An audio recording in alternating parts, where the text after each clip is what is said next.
S'il y a une planète qui représente la majesté, le mystère et la magie de l'univers, c'est bien Saturne.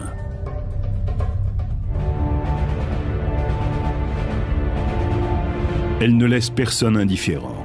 Même les scientifiques sont éblouis par sa perfection cosmique.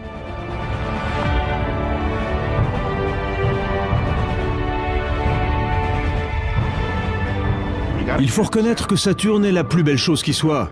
C'est ma planète favorite depuis que je l'ai vue à travers un télescope. Alors qu'elle semble endormie et sereine, la 6e planète du Soleil ne l'est pas du tout.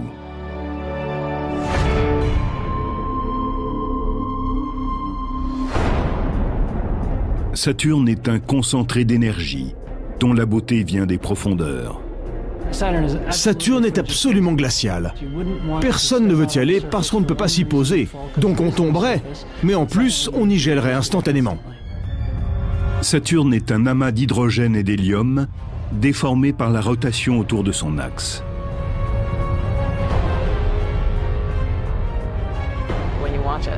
Quand un professionnel lance en l'air sa pizza, elle tourne sur elle-même et elle s'aplatit. On a quelque chose de similaire avec Saturne.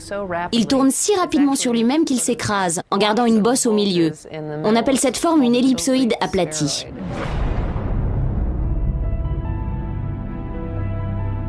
Même si cette planète est beaucoup plus massive que la nôtre, vous seriez légèrement moins lourd sur Saturne. Un homme de 70 kg n'en pèserait que 63. C'est parce que Saturne a une très faible densité. C'est la seule planète du système solaire qui soit moins dense que l'eau. Saturne est très ballonné. Les gaz prennent tellement de place par rapport à leur masse que la densité est inférieure à 1. Si on pouvait plonger cette planète dans un très grand océan, elle flotterait.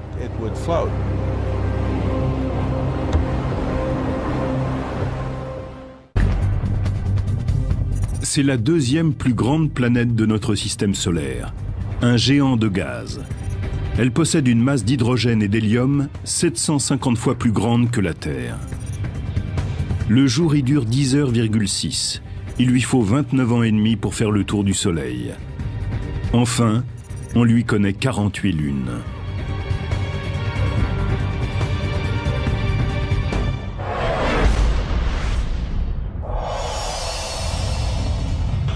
Saturne existe depuis 4,5 milliards d'années.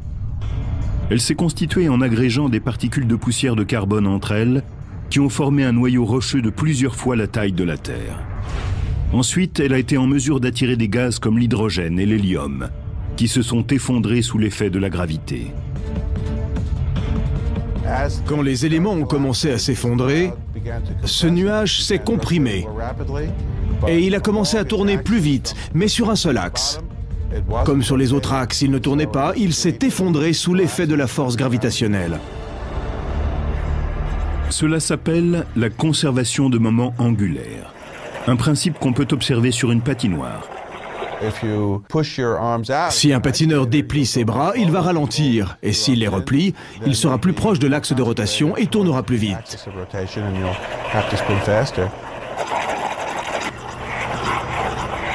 C'est ce qui se passe pour une planète quand elle se condense.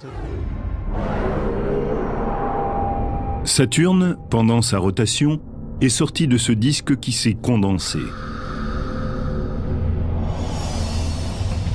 Ce sont ces anneaux majestueux et chatoyants qui ont fait de Saturne la planète emblématique de notre système solaire.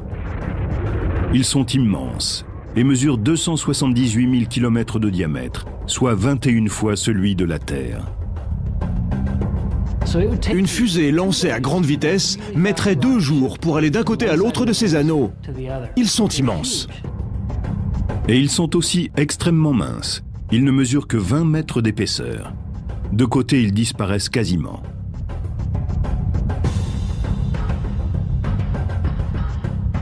Ils ne sont pas plus épais qu'un ou 2 étages d'un bâtiment moderne. Et en comparaison, ils sont fins comme du papier.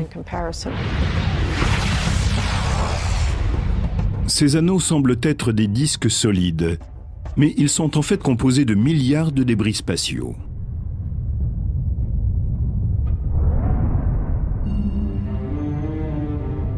quelle est leur composition exacte? Ils sont formés d'innombrables morceaux de glace qui varient de la taille d'une maison à celle d'un flocon de neige poudreuse sur laquelle vous aimez skier. Ils sont faits d'eau gelée. Ce sont des particules qui ont été pulvérisées, qui se sont brisées les unes contre les autres et donc qui se sont divisées en particules plus petites.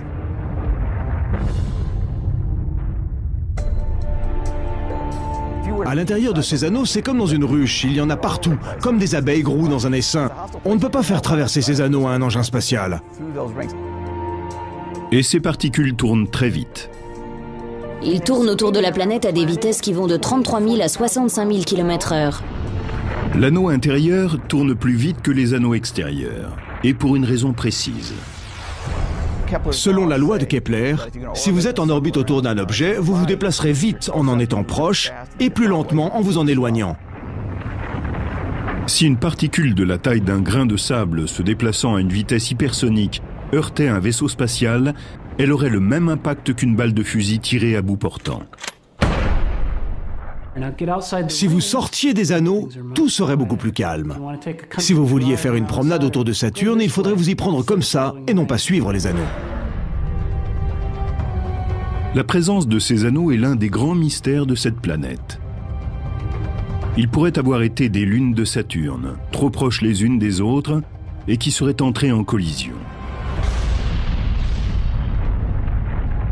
Les fragments retenus par la gravité de la planète seraient devenus ces anneaux. Selon une autre théorie, une masse importante pourrait s'être écrasée à grande vitesse sur une des nombreuses lunes de Saturne. De même, les fragments après le choc auraient été happés par la gravité et seraient restés en orbite pour former les anneaux. Les scientifiques sont en désaccord sur la façon dont les anneaux se sont formés. Mais nul ne conteste la personnalité de celui qui les a étudiés le premier. En 1610, Galilée, astronome florentin, a été le premier à rapporter l'existence des anneaux de Saturne. Il a vu ces petits éléments qui dépassaient sur les côtés sans savoir ce que c'était. Comme tout bon astronome, il tenait son journal et il a voulu décrire ce qu'il avait observé. Mais il n'avait pas les mots adéquats. Alors, au lieu de nommer sa découverte, voici ce qu'il a dessiné. Saturne est ici, au centre. Et là, il y a ces deux choses. Malheureusement, Galilée n'a jamais vraiment compris ce que c'était. Il a fallu attendre la venue d'un autre astronome. 45 ans plus tard, un médecin néerlandais, Christian Huygens, trouva la réponse. Il observe qu'il y a non pas un anneau, mais plusieurs anneaux géants. Aujourd'hui, on en recense 7. Il y a l'anneau A, l'anneau B et l'anneau C, ce sont les trois principaux. Il y a un autre anneau à l'intérieur du C, on l'appelle l'anneau D. Quand Voyager est arrivé là-bas, il nous a montré l'anneau F dans toute sa splendeur. Puis vers l'extérieur des anneaux plus diffus, les E et G. Ils sont tous différents. L'anneau A est presque transparent. C'est pour cela que la lumière passe facilement à travers lui. L'anneau B est plus dense. Il contient plus de matière. L'anneau C est encore plus transparent que le A. Et le D est à peine visible. Ces anneaux ne sont pas des objets homogènes. Il faut s'intéresser à toutes les particules qui constituent ces anneaux et à ce que chacune d'elles fait. Ils sont différents par leur couleur, par leur forme et par les ombres des autres anneaux.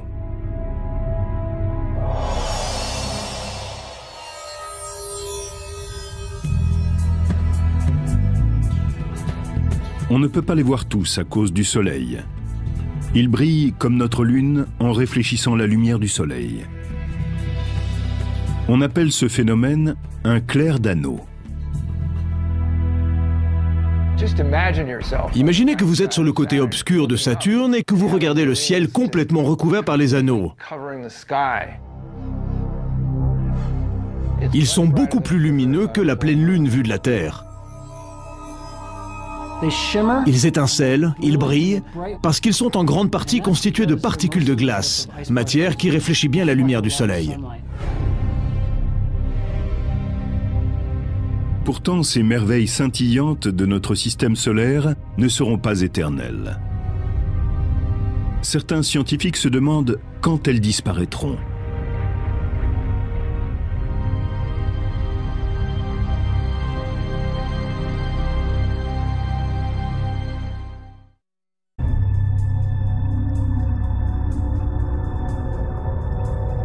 Malgré tout ce qu'ils savent sur les anneaux de Saturne, le mystère demeure. La date de leur apparition fait l'objet de nombreux débats. Certains spécialistes pensent que les anneaux se sont formés en même temps que Saturne, il y a 4,5 milliards d'années.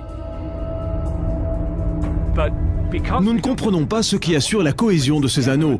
Nous pouvons juste estimer qu'ils existeront encore que quelques centaines de millions d'années. Mais quelque chose cloche dans cette thèse.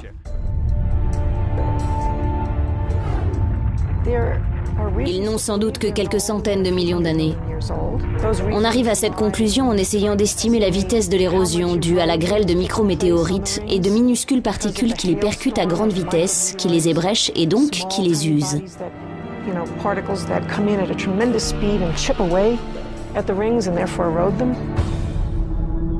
Neptune, Uranus et Jupiter possèdent également des anneaux, mais plus petits.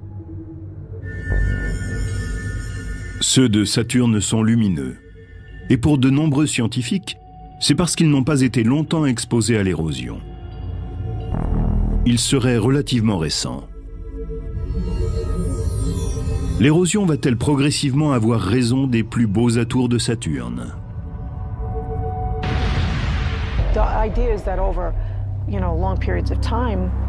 On pense qu'au bout d'un certain temps, les débris vont devenir si petits qu'ils vont prendre une charge électrique dans la magnétosphère de Saturne, qui alors les expulsera.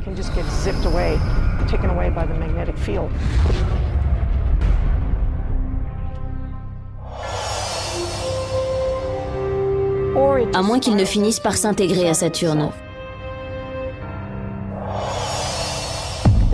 Selon ce scénario, ils disparaîtraient sous l'effet de l'érosion. Pour que les anneaux de Saturne perdurent, il faut qu'ils soient réapprovisionnés en matière. À l'heure actuelle, Saturne a de très grands anneaux, mais leur stock de matière doit être reconstitué. Paradoxalement, il faudrait une agression pour cela. Ils pourraient être réapprovisionnés par une comète qui viendrait s'écraser sur eux et dont ils prendraient la masse. Ce type de thèse est encore très discuté. La date de leur disparition est également le sujet de nombreux débats. Ce sera dans des centaines de millions d'années, peut-être des milliards, nous ne le savons pas. C'est actuellement l'objet d'un débat. Pour certains, les anneaux sont jeunes et ils vont mourir prématurément. Pour d'autres, ils sont vieux et ils vont exister très très longtemps.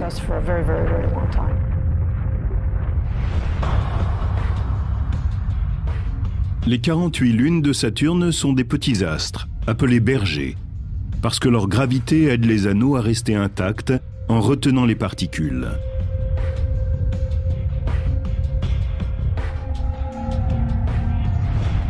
Les spécialistes de Saturne s'intéressent à la chorégraphie complexe entre ses lunes et ses anneaux. L'anneau F, très tordu, est particulièrement intrigant. Il y a deux satellites bergers de part et d'autre de la planète, Prométhée et Pandore. Et ils ont des effets gravitationnels sur cet anneau. Ils les tirent dans des directions différentes. Cela lui donne un air irrégulier et anarchique. C'est un vrai casse-tête pour les spécialistes de la gravité. Ce qui se passe dans l'anneau F nous intéresse beaucoup, parce que cela montre l'interaction entre les lunes et les anneaux.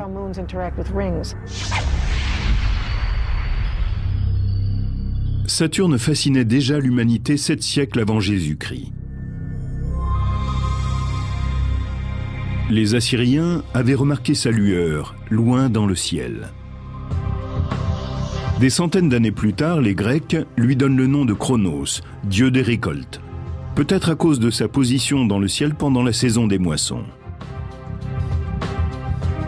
Saturnéus est le dieu romain de l'agriculture et aujourd'hui encore le nom de la planète. Un jour de la semaine lui doit également son nom en anglais, le samedi, Saturday. Mais si les Romains l'avaient vu de plus près, ils lui auraient sûrement donné le nom du dieu du climat.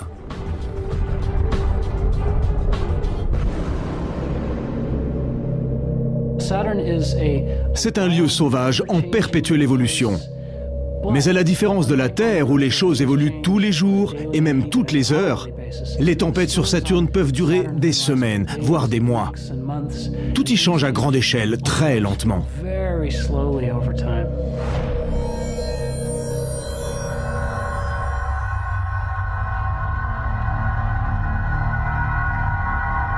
La violence de l'activité sur Saturne a surpris les premiers observateurs.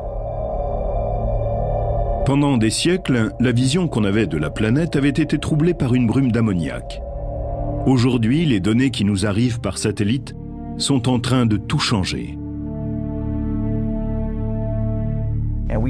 Nous savons maintenant que Saturne est un espace dynamique. Elle est probablement plus dynamique que Jupiter. Il suffit de considérer le nombre de tempêtes qui l'agitent et leurs mouvements. C'est incroyable, mais les vents y soufflent à une vitesse de 1600 km/h. Nous mesurons la vitesse des vents en regardant les différentes cellules de l'atmosphère se déplacer. Il faut avoir des images séquentielles pour voir l'évolution des choses. Il n'y a pas de montagne sur Saturne. On observe la forme des nuages pour voir à quelle vitesse ils évoluent et pour mesurer la vitesse des vents.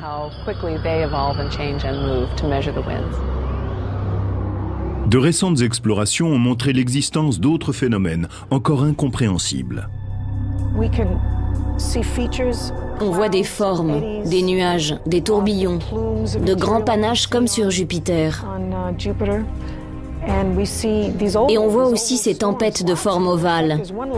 Elles sont nombreuses, en particulier à une latitude de l'hémisphère sud.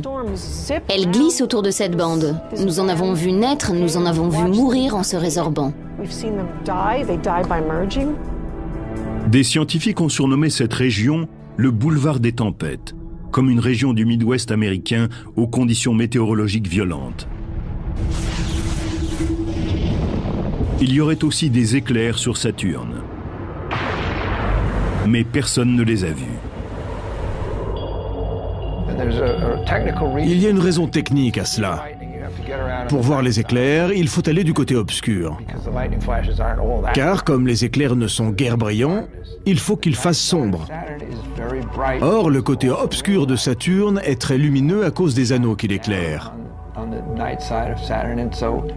Cela fait qu'il est très difficile de voir la foudre dans les nuages cotonneux. Le climat infernal sur Saturne est très étonnant. C'est un véritable monstre. L'une des tempêtes les plus effrayantes de Saturne a été découverte à son pôle sud et elle ressemble à un ouragan. À l'heure actuelle, elle couvre une surface plus vaste que les États-Unis. La grande tache rouge de Jupiter ressemble plus ou moins à un cyclone, mais elle n'a pas d'œil. La tempête du pôle sud présente davantage les caractéristiques d'un ouragan terrestre, y compris le fameux œil. C'est le seul ouragan connu à ce jour sur une autre planète que la Terre. On ne sait pas trop s'il s'agit vraiment d'un ouragan comme ceux que nous avons ici sur Terre, mais sa morphologie en est très proche. C'était très excitant de l'observer. Tout le monde était très enthousiaste et nous-mêmes avons été surpris. On peut voir dans l'œil, tout comme avec un ouragan terrestre. Ça permet d'observer l'atmosphère de Saturne comme jamais. Ce phénomène est une fenêtre ouverte sur la planète. C'est très étonnant de découvrir que sa surface est très similaire à celle de la Terre. La tempête au pôle sud mesure 8000 km de large, soit les 2/3 du diamètre de la Terre. Si un ouragan aussi énorme se formait chez nous, il s'étendrait de New York à Bagdad, anéantissant tout sur son passage.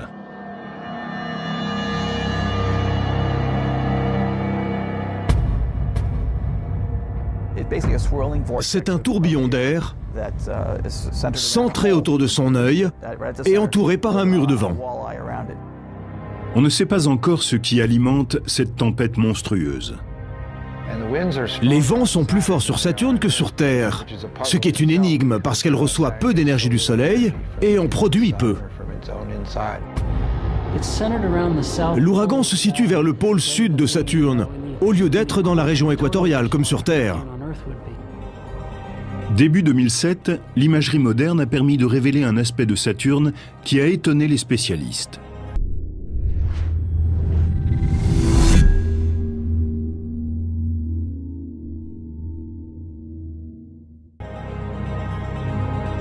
On la voit très bien maintenant. Elle est immense, fascinante. Elle est unique dans l'univers.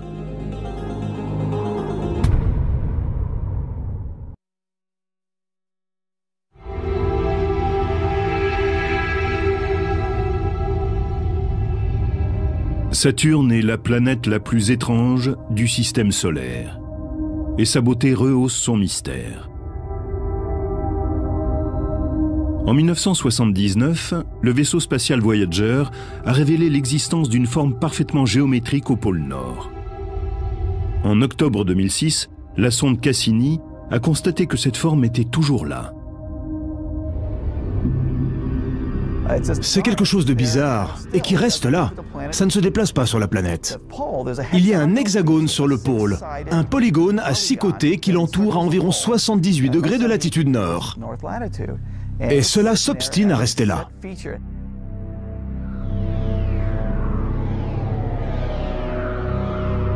Cet hexagone ressemble au vortex polaire de la Terre, constitué de vents qui soufflent autour du pôle.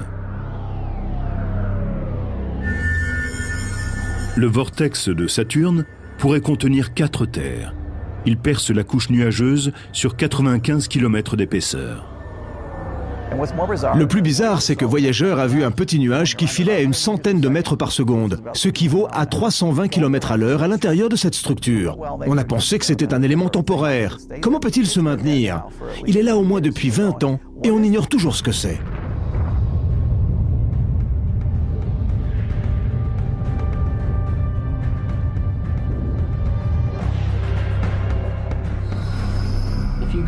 Pour y aller, il faudrait pénétrer ces nuages épais. Et plus on descendrait, plus la pression serait intense jusqu'au moment où on imploserait. On ne pourrait pas aller plus loin avec un engin spatial.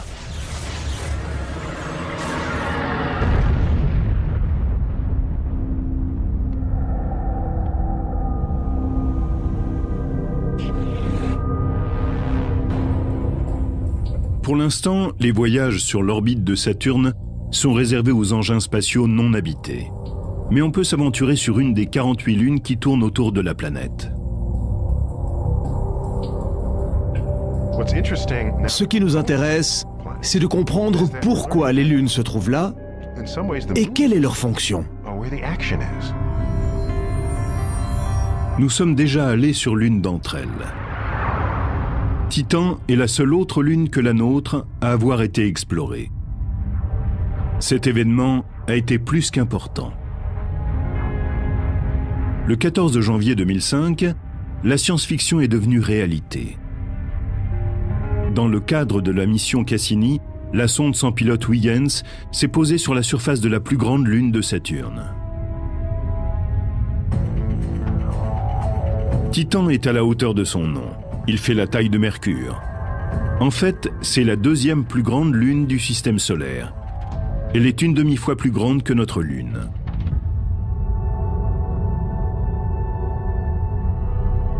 Tout en étant séduisante à bien des égards, Titan ressemble beaucoup à la Terre. Ce qui m'a frappé, c'est à quel point la surface de Titan ressemblait à celle de la Terre.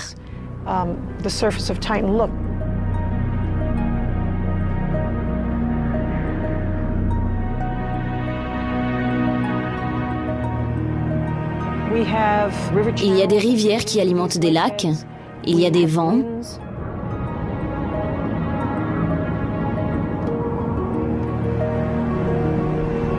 Et à d'autres endroits, des dunes.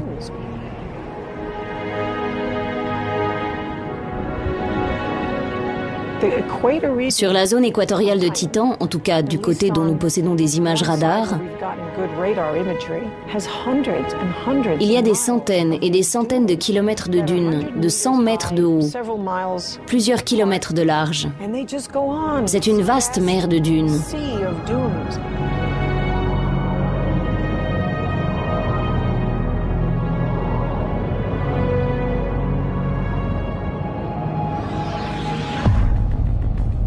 Ce sont peut-être des gisements d'hydrocarbures solides. On n'était pas sûr que la sonde puisse atterrir sur une surface solide ou liquide. Elle s'est enfoncée dans une sorte de pudding, une matière mi-liquide, mi-solide.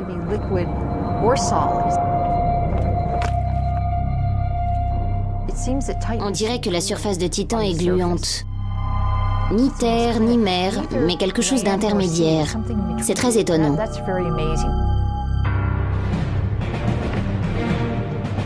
Mais Titan a une atmosphère, comme la Terre. Aucune autre lune de notre système solaire n'en possède.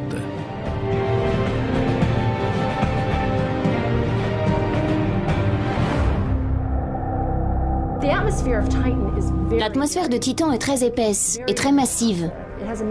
Sa masse est 10 fois plus importante que celle de l'atmosphère terrestre. C'est une couche de gaz très épaisse, plus épaisse que l'air que nous connaissons. Les particules dans l'air sont minuscules, de sorte que cela ressemble davantage à une brume qu'à du brouillard ou à un nuage.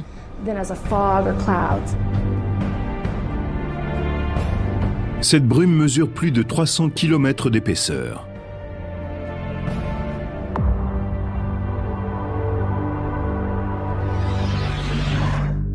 De l'extérieur, elle est opaque, comme une grosse balle orange.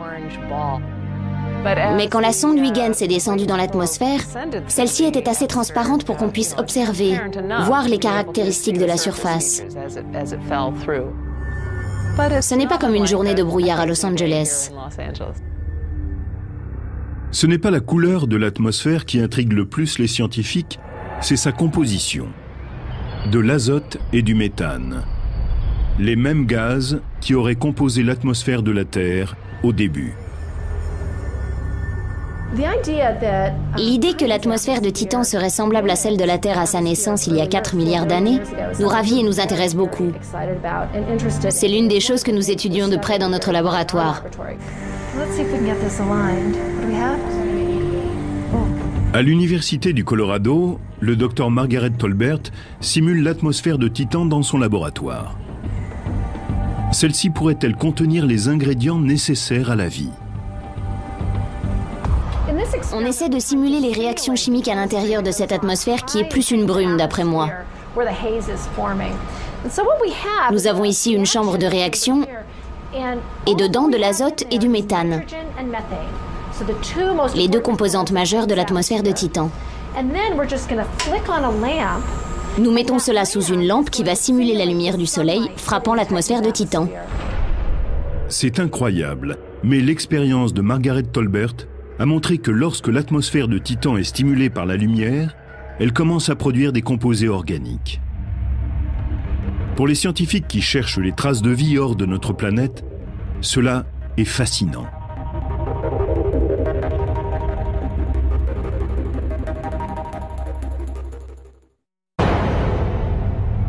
Alors que les scientifiques fouillent la galaxie pour y détecter des signes de vie, certains résultats dans notre propre système solaire sont passionnants.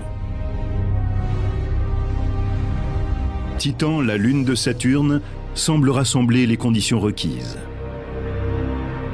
À l'Université du Colorado, des expériences ont montré que lorsque la lumière solaire entre en interaction avec l'atmosphère riche en méthane et en azote de Titan, des composés organiques se forment. Ces matières organiques flottent à la surface de Titan. Vous pouvez les voir sur les photos. Et qui sait ce qu'elles vont produire? Elles pourraient fournir de l'énergie à une nouvelle forme de vie.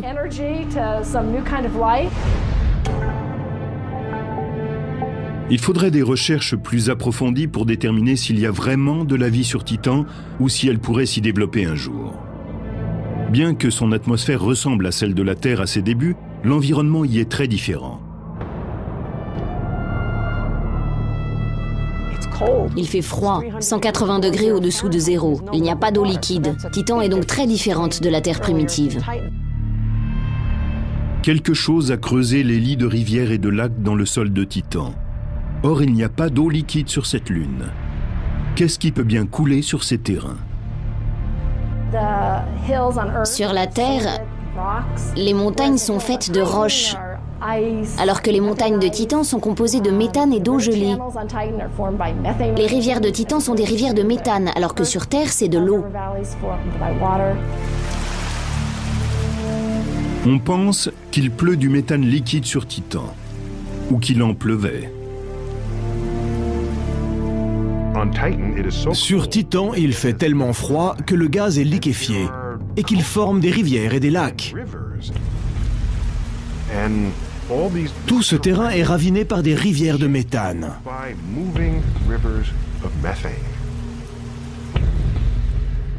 C'est vraiment très intriguant.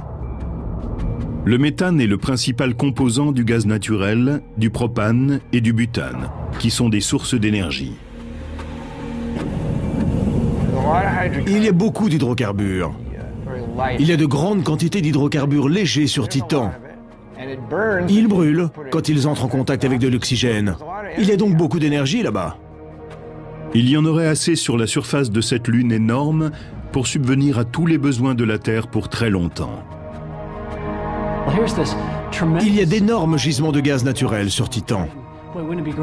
Ce serait génial de pouvoir les exploiter.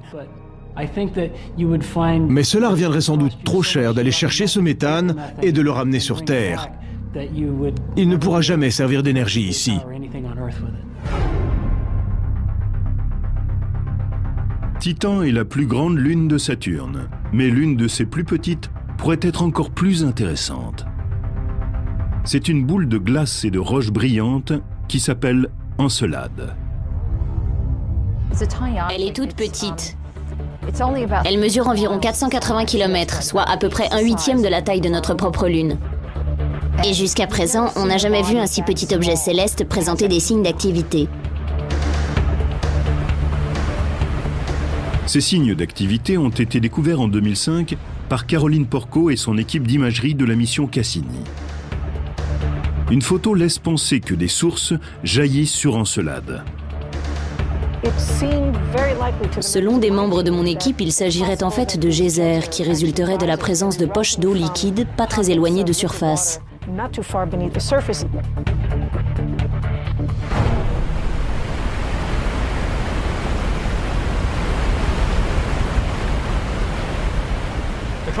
Le geyser Old Faithful du parc national de Yellowstone est sur Terre la structure la plus proche de ce qu'on trouve sur Encelade. Il expulse de la vapeur d'eau et de l'eau à environ 45 mètres de hauteur. Les geysers sur Encelade montent à des centaines de kilomètres à cause de la gravité beaucoup plus faible et parce qu'il n'y a pas d'atmosphère.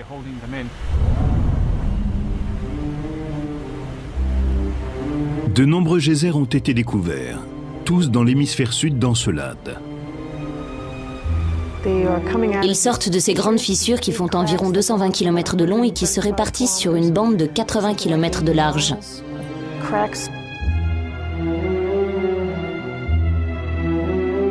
Nous les appelons les rayures de tigre, parce que quand nous les avons vues pour la première fois, on aurait dit le pelage d'un tigre. Il y a 4 zones où il semble y avoir des failles géologiquement actives, avec des panaches qui semblent en sortir. Nous en avons compté 20 à 21. Le sud d'Encelade est couvert de geysers cosmiques.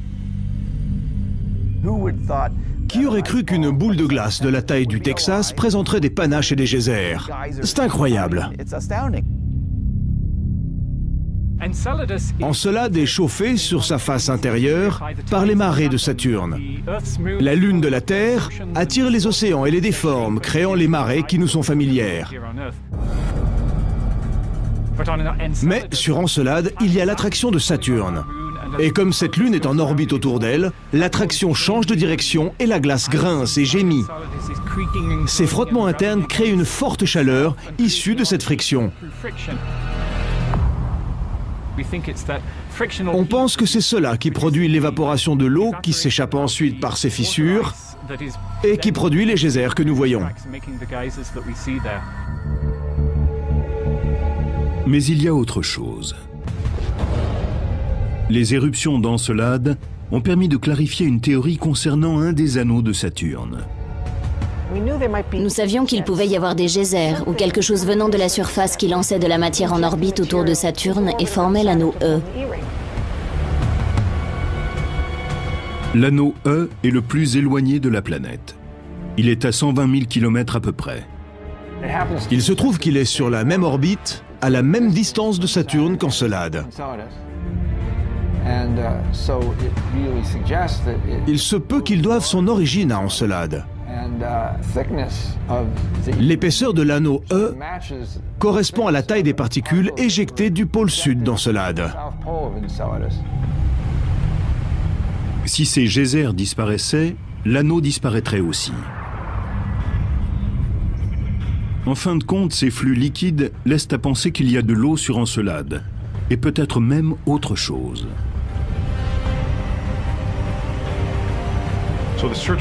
Si on cherche de l'eau, ce n'est pas parce qu'un jour nous risquons d'avoir soif. C'est notre intérêt pour les traces de vie sur d'autres planètes qui nous pousse à chercher de l'eau. C'est aussi simple que cela. On suit d'abord l'eau.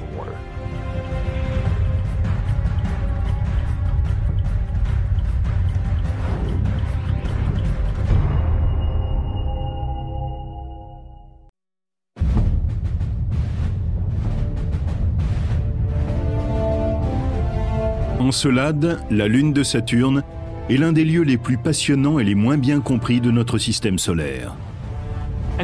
Encelade est un lieu vraiment mystérieux.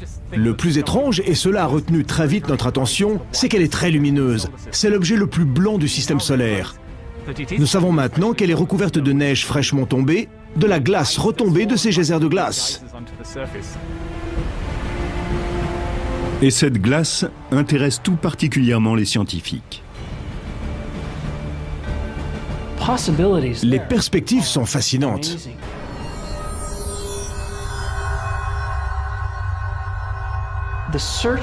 La recherche d'eau dans notre système solaire est en fin de compte une recherche de la vie. On cherche de l'eau et on espère trouver de la vie.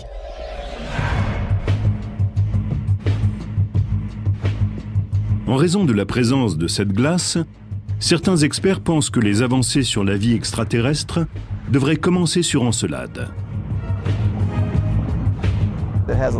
On y trouve aussi beaucoup d'autres molécules qui montrent qu'il y a ici une chimie aqueuse insoupçonnée.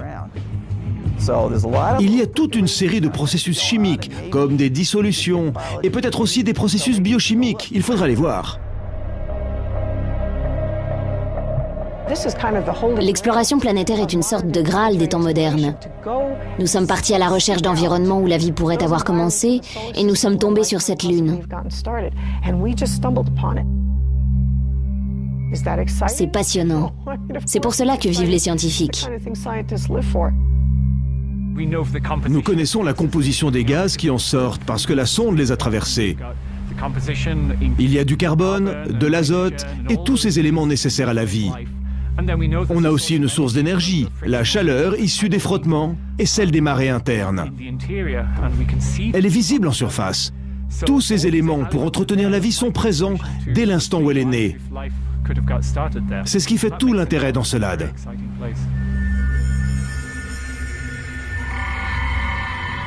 Mais quel genre de vie pourrait-il y avoir là? On ne peut pas y faire de sushi. Il n'y a ni homard ni poisson. Il pourrait y avoir des microbes. Je pense qu'on ne peut pas s'attendre à trouver mieux sur une lune comme Encelade. Si jamais on découvrait une forme de vie dans notre système solaire, elle serait extrêmement simple. Elle serait bactérienne ou quelque chose dans ce genre. Mais même une telle découverte serait un événement grandiose.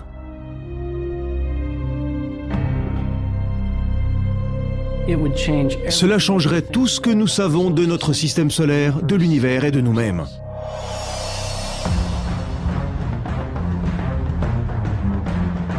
Nos connaissances sur Saturne et ses lunes, nous les devons à la sonde Cassini, qui a atteint son orbite en 2004.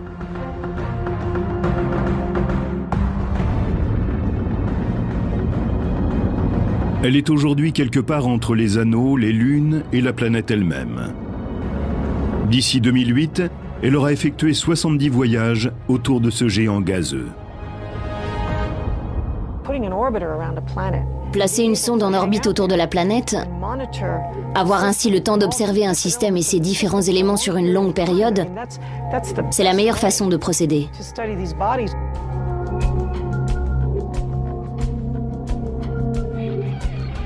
Tous les jours, des scientifiques traitent l'information en provenance de ces rencontres.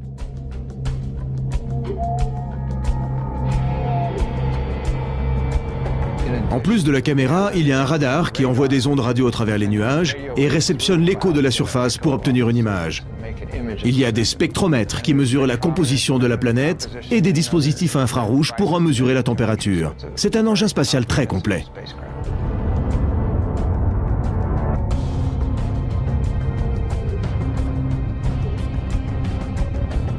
Comme on la voit mieux, on en connaît davantage.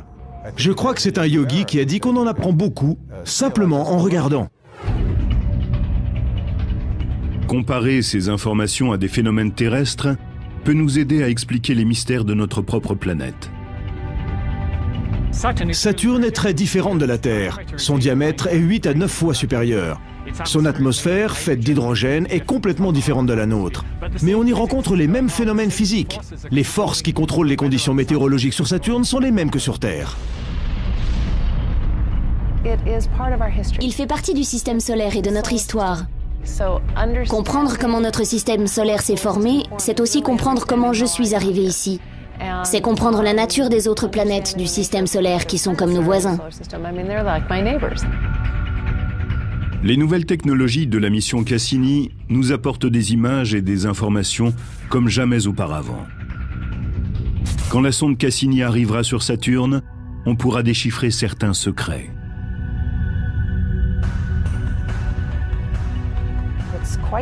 C'est assez complexe et il nous faudra longtemps pour tout déchiffrer. Je ne pense pas que nous y arriverons totalement, mais c'est déjà bien de s'être placé en orbite et d'observer un système planétaire aussi riche que celui de Saturne. La Terre a un environnement. Elle fait partie de l'univers. Et si nous voulons connaître notre place au sein de cet univers, il nous faut étudier autre chose que la Terre. Quelles que soient les découvertes qui ne tarderont pas sur le Seigneur des Anneaux, elles ne peuvent qu'être passionnantes.